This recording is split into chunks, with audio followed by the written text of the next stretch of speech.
بیرونشوی بریتانیا از اتحاد اروپا که به اصطلاح برگزیت معروف می باشد، برخی از شهروندان این کشور را وادار کرد که برای گرفتن شهروندی دیگر کشورهای اتحاد اروپا تلاش کنند. کارمندان سفارت فرانسه در لندن میگویند بعد از رفراندوم تعداد خواهشمندان داشتن شناسنامه این کشور 40% افزایش یافت.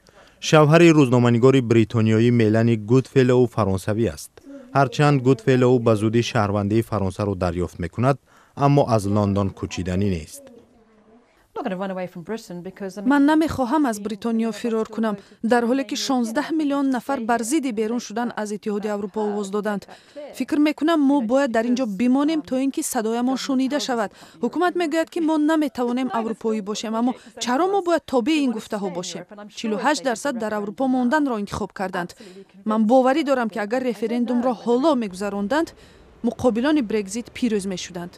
نامعینی در آینده بریتانیایی که خارج از کشورشان به سر میبرند آنها را برای گرفتن شهروندی دوم تحریک داد.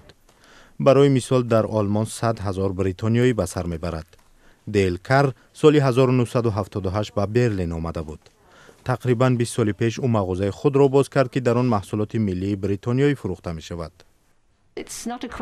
سخن درباره دست کشیدن از شهروندی بریتانیا نمی رود، بلکه مسئله به حفظ حقوق شهروندی اتحاد اروپا داخل دارد. این برای دو فرزند من نیز مهم است. او الکی برای گرفتن شناسنامه آلمانی حجت سپرده است.